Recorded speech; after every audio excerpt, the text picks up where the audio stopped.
Good morning, everybody. Hey, welcome to Tuesday. It is April 4th. I hope your April's off to a great start.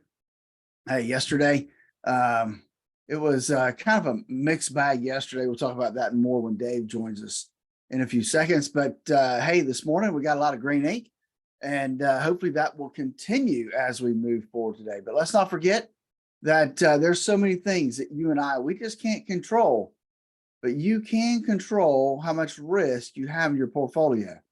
But you need to know how much risk is there, and you need to know how much risk should be there.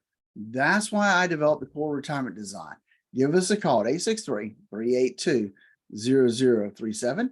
Schedule your core retirement design. With that, Dave coming up next. 5.7 Light FM Bon Jovi is there. Good morning. Hello. Buenos dias and Vigate, y'all.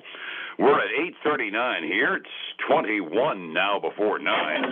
Time to check in on your money and find out what's happening on Wall Street. Boy, it was a good day yesterday, even with some disappointing numbers. Let's find out what's going on today with the help of Phillip Statler from Statler Financial Services, who is live on the telephone with us. Phillip, good morning. How are you?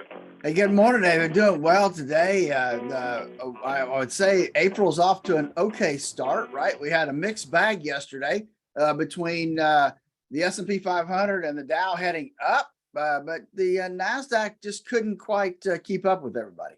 Yeah, they all kind of followed about the same curve. We started out like gangbusters first thing in the morning from the open, and if you look at the Dow, you'd say it was a doggone good day. It was up 327. That's almost a full percent. Standard & Poor's was up 15 and 20 cents. That was up over a third of a percent. NASDAQ really only down 32 and a half. Wasn't bad, but it was an off one. But everything was going up nicely until 10 o'clock rolled around, and we got construction spending and the ISM Purchasing Managers Index, both of which indicated we're not half as rosy as they thought we were. Everything pretty much went back to zero or a little bit below it. Dow and the S&P climbed back up again, but the NASDAQ never quite made it back, did they? No, they didn't, and they did try right there at the end because they were down. I'm gonna say significantly more than that, $30 mid afternoon. So they did. They tried, just couldn't quite get there. Absolutely. The things that kicked them in the pants were one of the reports that I got the data on, the Purchasing Managers Index, which kind of gives us an idea of what's in the pipeline as far as manufacturing. It came in at a reading of 46.3, which, once again, the way they make these numbers really doesn't matter. It's which direction it goes. And the bottom line was that's the lowest number that we've had since May of 2020. And you might happen to remember back in May of 2020, the whole world was flat out shut down to zero because we were in the middle of the COVID pandemic. So I think you got to call that a negative sign, wouldn't you? I would think that even though it's not off a whole lot compared to what they expected, about 1%, but it's still, you're right, it's going the wrong direction for economic expansion. But the Fed may like that number. Yeah, well, it does give the Fed some reason, which probably is why we recovered so nicely during the day, giving the Fed reason to believe that things are slowing down. You had a housing number as well that came out yesterday about 10, didn't you? We did. Construction spending came out yesterday, and for the month of February. Now, the month of January, that index was up 0.4%. The expectation for February was it was going to be flat, and it ended up being actually down 0.1% for the month of February. So again, it's the direction here that matters, and it's going the wrong direction. Yeah, absolutely. And the reaction from the markets was pretty much, I guess, as expected. They took a look at the numbers and said, oh, shucks, things aren't back again to full steam. Sold off. Dow went all the way back to zero gain. NASDAQ went a bit negative, and the Standard & Poor's was between them. And then they all started thinking, wait a minute, the Federal Reserve is going to look at this, and they'll give us another break on interest rates, and started trading upward. And on balance, we ended up with a relatively good day today. May get the same thing about 10 o'clock this morning because the JOLTS report comes out. That'll be the Job Openings and Labor Turnover Survey, and that's something you and I watch fairly closely, and I suspect traders are as well. Yeah, I think so. That'll be interesting because we're still up over that 10 million mark of job openings. And so the expectation is for that to come in at about 10.5 million. down from the 10.8 it was last month. But you and I would like to see that number probably even less. And I think if that number falls even more than the 10.5, that the markets may like that.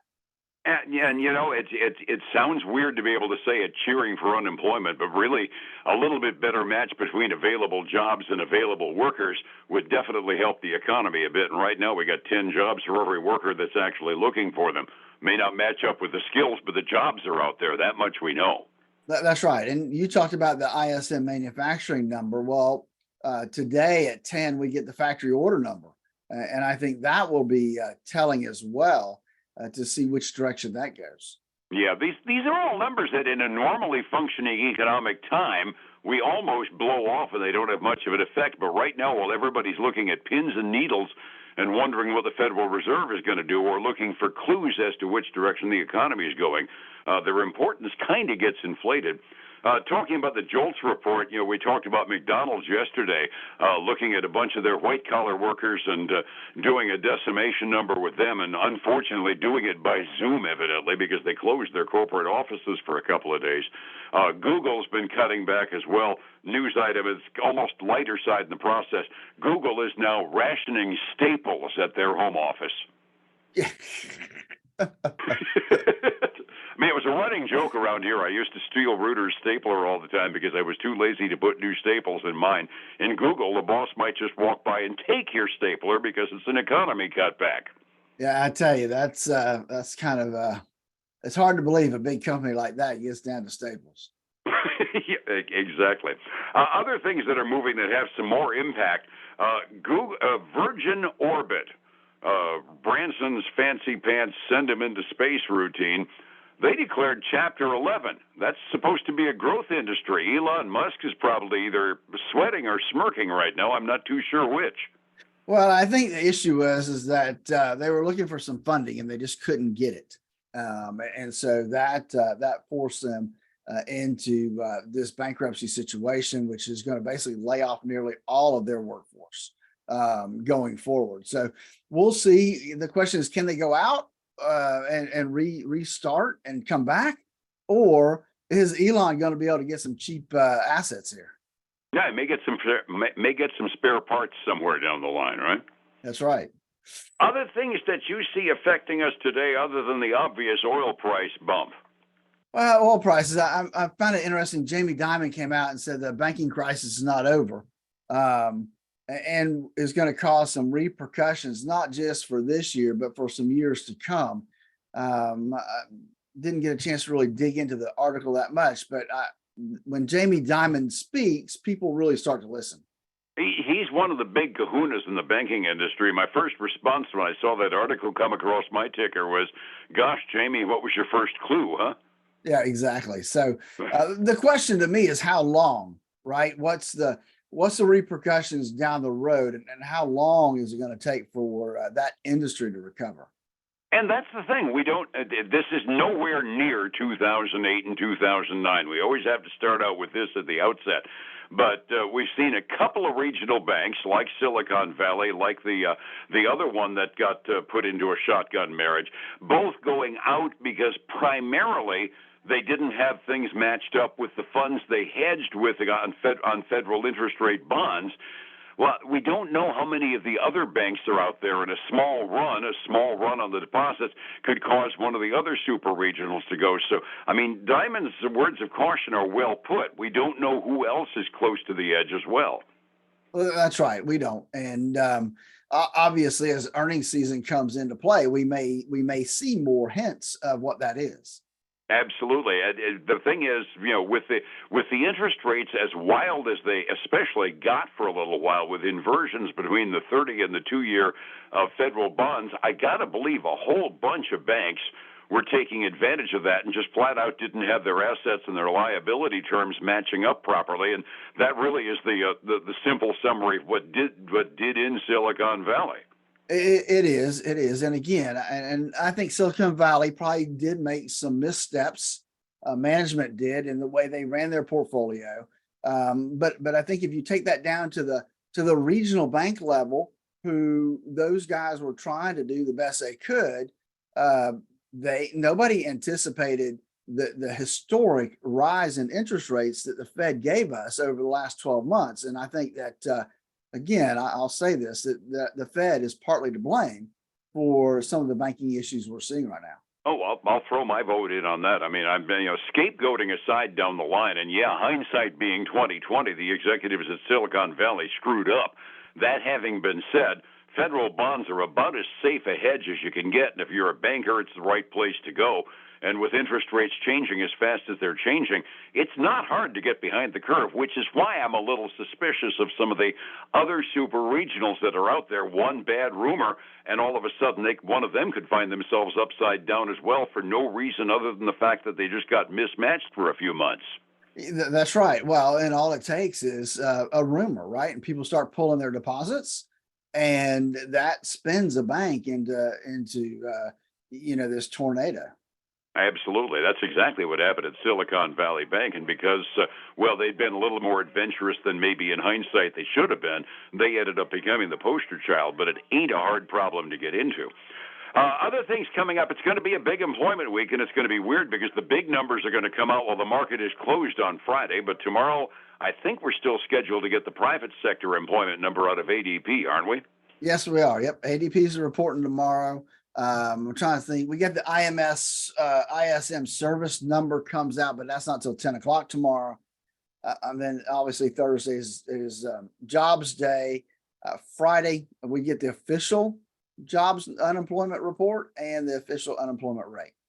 And then at noon, everybody in the federal government will shut up their office and run like heck, and we'll be sitting there holding the bag and wondering what the futures market does. Thank you to the government.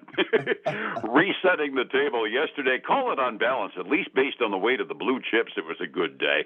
45 minutes before we open this morning, things are looking a little bit calmer on Wall Street this morning. How are we doing? Yeah, but they're falling, Dave, from when we first started speaking. The Dow is actually now less than, let's just put $1 to it. It's up $11 right now, and falling. And the S&P 500 is up $7-8, and it's falling. The NASDAQ 100 up $28, which it's up about 0.2%. Again, the big winner this morning, small cap Russell 2000, up 0.8%. So the VIX is also getting a little bit of a bump this morning. So it tells you volatility is raising its ugly head again, up a little over 1%. So some numbers there. Silver and gold all heading up this morning. Silver up 0.6 to $24.16 an ounce. We've got gold right this second trading up over 2,000 to $2,001 an ounce. And then we got crude oil heading that way as well, up almost 0.9% to $81.13 a barrel. Some of those smarty pants advertisers that have been saying gold's heading for 2,000 for about 10 years ought to be happy this morning, right? Yeah, they finally made it. They've been promising it for 10 years. It's about dang time. Overseas markets, Asian Rim on balance was positive. The Hong Kong exchange did lose about 0.5%, but most of the rest of the indexes were positive at 6 a.m. when they all closed up. Europe is fractionally up. They kind of are watching us with a sideward glance, wondering what's going to happen to us today. But for the moment, they're in green ink halfway through their day. Trying to get that retirement plan stabilized so I know I'll be able to retire on time and with the activity I want to do. That sometimes takes some advice. How do I find you to get that advice? Dave, that's a great opportunity for our core retirement design, where we help folks design the retirement they always dreamed of. Give us a call, 863-382-0037.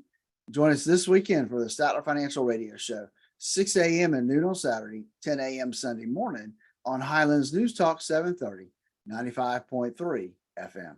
And tomorrow morning to talk about ADP, private sector employment, and a whole bunch of other stuff here. Phillip, you have a good day, and I'll see you then. All right, man. Have a good one. Thank you. It's 105.7 Light FM and Statler Financial Services. Phillip Statler. Hey, folks, again, I want to thank you for joining us today. Hope your week's off to a great start. Join us again tomorrow, same time, same place. Until then, have a great one.